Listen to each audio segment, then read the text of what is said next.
Good morning. आज हम कर रहे हैं 10वीं क्लास इतिहास का एक नया टॉपिक जो एग्ज़ाम की दृष्टि से बहुत ही महत्वपूर्ण हो सकता है, और वो बिंदु है महाराणा प्रताप। ठीक है, उनका जीवन वृत्तांत और उनके साथ उनके जुड़ा हुआ महत्वपूर्ण युद्ध हल्दी घाटी का युद्ध है, उसके बारे में अपन चर्चा करेंगे। आप ऐसा कीजिए कि पहले इसका स्क्रीनशॉट ले लीजिए। क्योंकि मैंने इस बोर्ड को इस प्रकार तैयार किया है कि आपको इस बोर्ड से पूरी जानकारी मिल जाएगी, इसलिए आप इसका स्क्रीनशॉट ले सकते हैं।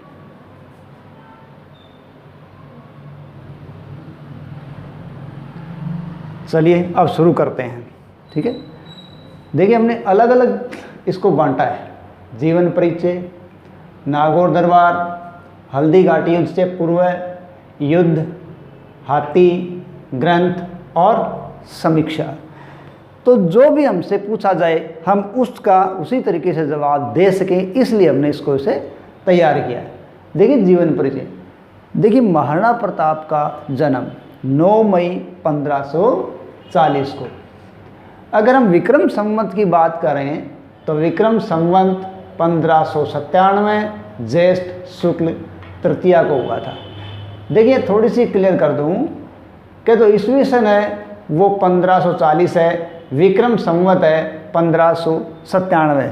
क्योंकि विक्रम संवत है वो ईस्वी सन से 57 साल पहले शुरू हुआ था, इसलिए इसमें अगर पहले का 57 जोड़े तो वो कितना हो जाता है 1597।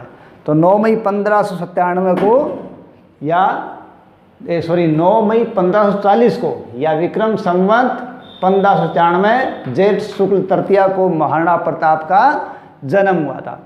महाराणा प्रताप के पिता का नाम था महाराणा उदय सिंह और उनकी माँ का नाम था जयवंता बाई। ये जो जयवंता बाई है वो पाली के अखेराज सोनगरा की पुत्री थी।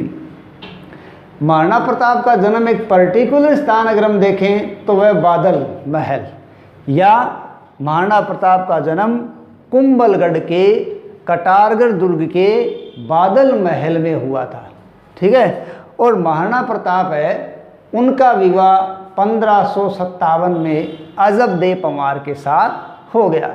और महाराणा प्रताप और अजबदेव पंवार के पुत्र हुए हैं अमर सिंह, जो 1559 में हुए। क्योंकि महाराणा प्रताप के देखिए बाद में इन्हीं का नाम आता है, इसलिए हम इसका जिक्र कर रहे हैं। 28 फरवरी 1572 इस दिन महाराणा उदय सिंह की मृत्यु हो जाती है, और महाराणा उदय सिंह है उनका दाह संस्कार गोगुंदा में किया जाता है। और उसी दिन महाराणा के जो मेवाड़ के सामंत हैं, सरदार हैं, प्रजाजन हैं, वो गोगुंदा के अंदर ही महादेव बावड़ी पर महाराणा प्रताप का राज्याभिषेक कर देते हैं। कब? 28 फरवरी 1572। ठीक है, इस प्रकार 1572 के अंदर महाराणा प्रताप शासक बन जाते हैं। हालांकि इस समय एक छोटी सी क्रांति मानी जाती है जो राजमहल की क्रांति के नाम से जानी गई है। ऐसा क्यों है? क्योंकि उदय सिंह है वो अपने बेटे जगमाल को उत्तराधिकारी घोषित करते हैं, लेकिन प्रजा महाराणा प्रताप को शासक बना देती है। ये हुआ हमारा इनका संक्षिप्त जीवन की स्थिति। अब हम बात करते हैं नागौर दरबार। देखो राजपूताने पर नियंत्रण करने की या राजपूत शासकों पर नियंत्रण करने की अकबर के जीवन काल की बहुत ही महत्वपूर्ण घटना है। अकबर ने 1570 में नागौर में दरबार लगाया। इस नागौर दरबार में अनेक रियासतों, जिनमें बीकानेर, जैसलमेर, जोधपुर आदि ने अकबर की अधीनता स्वीकार कर ली, लेकिन मेवाड़ रियासत ने अकबर की अधीनता स्वीकार नहीं की। मेवाड़ रियासत के महाराणा प्रताप को अपने अधीन लाने के लिए मुगल शासक अकबर द्वारा 4 दल भेजे गए। अब ये 4 दल कौन थे? जलाल खां, ये नवंबर 1572 में गया, जो पहले दल का मुखिया था। दूसरा दल मान सिंह के नेतृत्व में जून 1573 में गया, जिसने महाराणा प्रताप से मुलाकात की। तीसरा दल भगवान दास के नेतृत्व में अक्टूबर 1573 में गया। देखिए थोड़ा सा कन्फ्यूजन भी मैं आपका दूर कर दूं, कहीं कहीं आप भगवान दास पढ़ोगे, कहीं कहीं आप भगवंत दास पढ़ोगे। देखिए इतिहास में इन दोनों शासकों को एक ही मान लिया गया है, चाहे वहाँ भगवान दास लिखा हो चाहे भगवंत दास लिखा हो, इसमें आपको कन्फ्यूज होने की आवश्यकता नहीं है। और चौथा दल गया था टोडरमल के नेतृत्व में दिसंबर 1573। इन चारों दल को आपको बड़ी ही आसानी से याद रखें क्रमशः। इसके लिए एक छोटा सा सूत्र प्रचलित है और वो है जमा भट्टो। ठीक है, इस सूत्र को याद रखेंगे तो आपको याद रहेगा कि सर्वप्रथम दल का नेतृत्व किसने किया? जलाल खान। दूसरा दल मान सिंह, तीसरा दल भगवंत दास या भगवान दास, और चौथा दल टोडरमल के नेतृत्व में गया था। अब देखिए आगे बढ़ते हैं हल्दी घाटी के से पहले। मुगल शासक अकबर द्वारा प्रताप को अधीनता में लाने से प्रयास थे वो सारे के सारे असफल हो गए। अब मुगल शासक अकबर है, उसने प्रताप को अपने अधीन लाने के लिए युद्ध में बंदी बनाने की योजना बनाई। ये योजना कहाँ बनाई? उन्होंने अजमेर के किले में ये योजना बनाई थी, जिसमें मुगलों का ठहराव था। और इसी दुर्ग के अंदर, अजमेर के दुर्ग के अंदर अंग्रेज़ों के टाइम शस्त्रागार भी था, इसलिए इसको मैगजीन दुर्ग भी कहते हैं। ठीक है, और आज भी वहाँ संग्रहालय बना हुआ है। तो अजमेर के अंदर ये इस प्रकार महाराणा प्रताप को युद्धबंदी बनाने की योजना बनाई गई। और इस योजना को परिणति करने के लिए इनको मान सिंह और आसफ खां, यानी मुगल शासक अकबर द्वारा इस योजना को पूरा करने के लिए मान सिंह और आसफ खां को जिम्मेदार दी गई। मुख्य नेतृत्व मान सिंह के हाथ में था और आसफ खां उनके सहयोगी थे। मान सिंह और आसफ खां अजमेर से राणा प्रताप के विरुद्ध अभियान के लिए चलते हैं। कब? 3 अप्रैल 1576 को चलते हैं। और वो जाकर सीधे ठहरते कहाँ है? मांडलगढ़ ठहरते हैं। और मांडलगढ़ में मान सिंह और आसफ खां सेना सहित 2 महीने रुके रहते हैं। 2 महीने के बाद वो आगे बढ़ते हैं और नाथ द्वारा के खमनोर के मोलेला गांव के अंदर अपना पड़ाव डाल देते हैं। इन सारी घटनाओं की जानकारी किसको मिलती है? इन सारी घटनाओं की जानकारी मिलती है महाराणा प्रताप को, और वो भी इस संघर्ष के लिए आगे बढ़ते हैं। और वो गोगुंदा और खमनोर के बीच एक तंग घाटी के रास्ते में, जिसका नाम था हल्दी घाटी, उस तंग घाटी में वो अपना पड़ाव डाल देते हैं। ये गोगुंदा और खमनोर के बीच की जो तंग घाटी थी वो महाराणा प्रताप के पड़ाव के लिए बहुत ही उपयुक्त घाटी थी। क्यों? क्योंकि ये पहाड़ियों का जो क्षेत्र था महाराणा प्रताप तथा उसकी सेना के लिए बिल्कुल जाना पहचाना था। साथ ही साथ मुगल सैनिकों के लिए समस्या खड़ी कर सकता था, क्योंकि मुगल शासक या सैनिक यहाँ भटक सकते थे। ठीक है, या वो भूख और प्यास से यहाँ मर सकते थे। साथ ही साथ इन तंग रास्तों के अंदर एक व्यक्ति ही निकल सकता था, इतने तंग रास्ते थे। इसलिए महाराणा प्रताप के लिए ये बड़ा ही उपयुक्त स्थान साबित हुआ। साथ ही साथ यहाँ से पहाड़ियों से छुपकर शाही सैनिकों पर हमला करना बड़ा आसान था। तो इस प्रकार ही हल्दी घाटी की मैदान की ज़मीन तैयार होती है।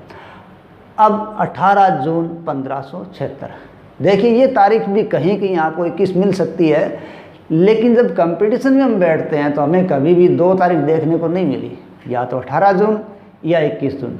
ज़्यादा आपको मिलेगी 18 जून 1576। ठीक है, इस दिन दोनों सेनाएं सुबह प्रातःकाल ही आमने सामने आ गई। महाराणा प्रताप की अग्रिम पंक्ति है, यानी शुरुआती चरण है, उसका नेतृत्व किसने किया? हकीम का सूर ने किया। और मुगल सेना की टुकड़ियों पर आक्रमण पुरजोर तरीके से किया और उनको सफलता मिली। मुगल सैनिक है वो हताश हो गए और इधर उधर भागने लगे। मुगल इतिहासकार बदायूनी, जो खुद इस युद्ध के अंदर उपस्थित थे, वो खुद भी जान बचाकर यहाँ से भागते हैं। इस प्रकार मुगल सेना के दांत खट्टे हो जाते हैं। ऐसी स्थिति के अंदर मेहतर खां वहाँ ये कहते हुए आते हैं कि बादशाह स्वयं शाही सेना लेकर आ गए। ठीक है, अब मेहतर खां कौन है? देखिए मुगलों ने एक रिजर्व सेना रख रखी थी। रिजर्व सेना वो होती है जो युद्ध शुरू होने के काफ़ी देर बाद में आती है और वो युद्ध का नक्शा ही पलट देती है। तो रिजर्व सेना है, आरक्षित सेना है, उसके प्रधान कौन थे? मेहत्तर खान। जो मुगल सेना को भागते हुए देखते हैं तो वो अचानक आके कह देते हैं बादशाह सलामत, स्वयं सेना लेकर आ गए। इतना कहने पर मुगल सैनिक जो भाग रहे होते हैं, जिनका दम टूट चुका होता है, जो हताश हो चुके हैं, तो उनमें वापस एक नया जोश आ जाता है और वो वापस युद्ध के लिए डटकर तैयारी करते हैं और वो भागते हुए उनके कदम रुक जाते हैं। इस स्थिति के अंदर वापस युद्ध शुरू होता है और महाराणा प्रताप यहाँ से थोड़ा पीछे हटते हुए बनास नदी के किनारे रक्तताल या रक्त तलाई के मैदान में अपना पड़ाव डाल देते हैं। वहाँ डालते हैं तो हम आगे बढ़ते हैं हाथी की तरफ। देखिए वहाँ हाथियों का संघर्ष होता है। अब यहाँ जो हाथी हम देख रहे हैं, लूणा कहीं कि उसका नाम मिलता है पूर्णा, तो लूणा या पूर्णा, दूसरा नाम है राम प्रसाद। ये जो लूणा और पूर्णा और राम प्रसाद है, ये थे महाराणा प्रताप के हाथी, जबकि गजराज और गजमुक्त और मर्दाना ये थे मान सिंह या मुगलों की तरफ के हाथी।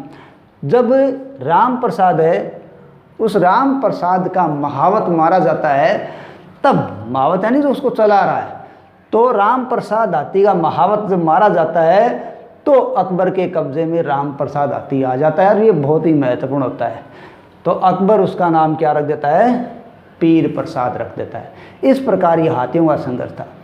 अब जो हाथी मान सिंह के पास था उसका नाम था मर्दाना। मान सिंह के पास जो हाथी था वो था मर्दाना। इस मर्दाना हाथी पर बैठे हुए मान सिंह पर जब राणा प्रताप की नज़र पड़ती है तो राणा प्रताप अपने घोड़े चेतक की ओर संकेत करते हैं। चेतक है वो उधर दौड़ता है और अपने आगे के दोनों पांव वो मर्दाना हाथी जो किसका है? मान सिंह का, उसके सिर पर टेक देता है। और इसी के टेकने के साथ ही महाराणा प्रताप है वो भाले से प्रहार करते हैं और भाले से प्रहार करते ही मान सिंह है वो होदे में नीचे झुक जाते हैं और छिप जाते हैं, जबकि उनका अंगरक्षक जो पीछे बैठा होता है वो मारा जाता है। और इसी युद्ध के दौरान या इसी प्रहार के दौरान हाथी के होदे का एक पाया टूट जाता है। इस प्रकार यहाँ उस पर भारी पड़ते हैं कौन? महाराणा प्रताप। लेकिन इस चक्कर के अंदर हाथी की सूंड में एक जहरीला खंजर बंधा होता है और उस खंजर से किसकी टांग कट जाती है? उस खंजर से चेतक की टांग कट जाती है। चेतक कौन है? महाराणा प्रताप का घोड़ा, उसकी टांग है वो कट जाती है। अब इतने में मुगल सेना आ जाती है आसपास से और राणा प्रताप वहाँ से घिर जाते हैं। घिर जाते हैं तो उनको झाला मन्ना या मान सिंह है वो देखते हैं और वो तुरंत राणा प्रताप के जाते हैं और देखते हैं कि राणा प्रताप घायल भी है। तो वो उनको बोलते हैं कि आप अपने राजकीय चिन्ह और छत्र ये मुझे दे दीजिए और आप यहाँ से निकलिए, क्योंकि मेवाड़ के लिए आपका रहना ज़्यादा ज़रूरी है। ऐसी परिस्थिति के अंदर अब राणा प्रताप है उनको निकलना पड़ता है। वो निकलते हैं क्योंकि उनका खुद भी घायल थे, घोड़ा भी घायल था और झाला मन्ना या मान सिंह वो छत्र लेकर युद्ध का नेतृत्व करना शुरू कर देते हैं और चारों तरफ से मुगलों की शाही सेना से घिर जाते हैं और लड़ते लड़ते वीर गति को प्राप्त हो जाते हैं और वहाँ से राणा प्रताप निकलने में कामयाब हो जाते हैं। राणा प्रताप निकलकर पहुँचते हैं बलीचा। जब बलीचा गांव पहुँचते हैं तो वहाँ एक नाले को पार करते हुए चेतक की मृत्यु हो जाती है और आज भी बलीचा गांव के अंदर ही चेतक की समाधि बनी हुई है। अब वो उस घोड़े के गम में आंसू बहा रहे होते हैं, तभी उनको एक आवाज़ सुनाई देती है, ओ नीला घोड़ा रा ऐसवार। वो पीछे पलट के देखते हैं तो वो आवाज़ होती है उनके भाई शक्ति सिंह की।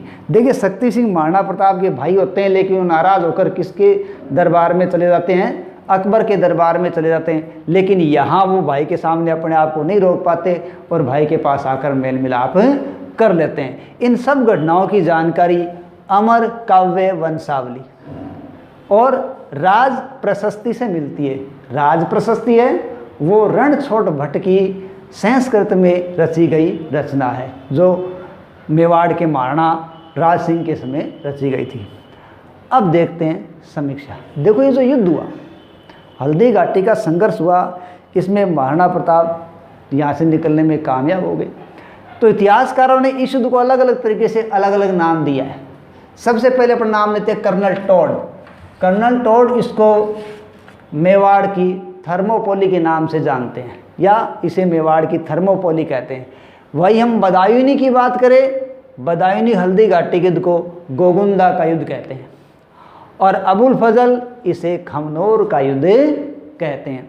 और कई इतिहासकारों की माने तो उसको धर्मनिरपेक्ष युद्ध भी कहते हैं। ज़्यादा हम सारांश निकाल के देखें तो एक अनिर्णित या परिणाम विहीन युद्ध देखा गया। अब ये अनिर्णित या परिणाम विहीन युद्ध कैसे रखा गया? अकबर का उद्देश्य क्या था? महाराणा प्रताप को अधीन करे, या महाराणा प्रताप को बंदी बनाए, या मेवाड़ को पूरा कब्जे में करे। लेकिन अकबर अपने किसी भी मकसद में कामयाब नहीं हो पाया। ना वो महाराणा प्रताप को पकड़ पाया, न अपने अधीन ला पाया, ना पूरा मेवाड़ कब्जे में आया। तो इससे सिद्ध होता है कि ये एक अनिर्णित युद्ध था। इसके बाद जब महाराणा प्रताप भागने में कामयाब हो जाते हैं, अधीन नहीं आ पाते, तो अकबर नाराज होते हैं और मान सिंह और आसफ खां की डोडी समाप्त कर देते हैं। इन सब बातों से पता चलता है कि ये युद्ध अकबर के लिए भी विजेता वाला नहीं था या निर्णय वाला युद्ध नहीं था। फिर हम आगे की घटनाओं को देखें। इस युद्ध के बाद में जो घटनाएं होती है, उन घटनाओं से भी साबित होता है कि ये युद्ध अकबर के पक्ष का नहीं रहा। जैसे इस युद्ध के बाद फरवरी 1577, कब की बात कर रहे हैं अपन? फरवरी 1577, अकबर स्वयं राणा प्रताप के खिलाफ अभियान करते हैं। ठीक है, अगर ये अभियान को करना पड़ा, इसका मतलब वो पहले इसका कोई रिजल्ट नतीजा नहीं निकल पाया था। उसके बाद अक्टूबर 1577 से हम लेके चलें तो आगे 3 बार, ठीक है, नवंबर 1579 तक ये शहबाज खां, ये बड़ा इंपॉर्टेंट क्वेश्चन है, ध्यान रखें। शहबाज खां 3 बार मान सिंह के खिलाफ अभियान करते हैं। कब? अक्टूबर 77 से नवंबर 1579 के बीच। तो हल्दी घाटी के बाद किसका अभियान है? पहले तो अकबर का स्वयं है, उसके बाद शहबाज खां का है। अब हम देखते हैं 1580। देखिए 1580 के अंदर अब्दुल रहीम खान खाना को अभियान लेकर भेजा जाता है। किसके खिलाफ? महाराणा प्रताप के खिलाफ। शेरपुर गांव के अंदर अब्दुल रहीम खान खाना अपने परिवार को छोड़ देते हैं, लेकिन वहाँ राणा प्रताप के पुत्र अमर सिंह हमला करते हैं और अब्दुल रहीम खान खाना के परिवार को कैद करके प्रताप के सामने लाते हैं। लेकिन महाराणा प्रताप इस बात से नाराज़ होते हैं कि उनके पुत्र ने परिवार को बंधक बनाया है, और उनको सह सम्मान वापस अब्दुल रहीम खान खाना के पास भेज देते हैं। 1582, देखो 1582 में क्या होता है? 1500 अजमेर और मेरवाड़ा के बीच मुगलों की एक चौकी थी दिवेर। उस दिवेर चौकी पर महाराणा प्रताप और मान सिंह आक्रमण करते हैं और दिवेर चौकी पर कब्जा कर लेते हैं। ये जो युद्ध है, इस युद्ध को मेवाड़ का मैराथन कहा जाता है, और ये किसने कहा है? कर्नल टॉड ने। अब हम आगे चलें तो हम देखें दिसंबर 1584 की बात है। कब की बात है? दिसंबर 1584 में महाराणा प्रताप के खिलाफ किसको भेजा जाता है? आमेर के जगन्नाथ कछवा को भेजा जाता है। वो 85 में वहाँ संघर्षरत रहते हैं, लेकिन ये सभी असफल रहते हैं। 1584 या 85 के बाद राणा प्रताप के खिलाफ कोई अभियान नहीं किया जाता। इसी समय 1585 के अंदर मेवाड़ के दक्षिण पश्चिम क्षेत्र के अंदर, इस मेवाड़ के दक्षिण पश्चिम को 56 के मैदान के नाम से भी जाना जाता है, वहाँ लूणा चावंडिया को हटाकर महाराणा प्रताप चावंड पर कब्जा कर लेते हैं और चावंड को अपनी अस्थायी राजधानी घोषित कर देते हैं। इस प्रकार राणा प्रताप है वो 1585 में अपनी आपातकालीन राजधानी का दर्जा किसे देते हैं? चावंड को देते हैं। और ये चावंड मेवाड़ की राजधानी लगभग 28 साल तक बनी रहती है, लेकिन राणा प्रताप के समय तक ये 12 साल तक बनी रही। कैसे? कि राणा प्रताप ने इसे राजधानी बनाया 1585 के अंदर, और राणा प्रताप की मृत्यु हो जाती है जनवरी 1597 के अंदर। उनकी मृत्यु कैसे होती है? धनुष की प्रत्यंता चढ़ाते समय वो टूट जाती है और राणा प्रताप को चोट लग जाती है, वो घायल हो जाते हैं और उनकी मृत्यु हो जाती है। इस प्रकार राणा प्रताप की मृत्यु चामुंडी में होती है और बांडोली के अंदर उनका दाह संस्कार किया जाता है और वहाँ पर उनकी 8 खंभों की एक छतरी बनी हुई है। इस प्रकार महाराणा प्रताप का ये संघर्षमय जीवन समाप्त होता है।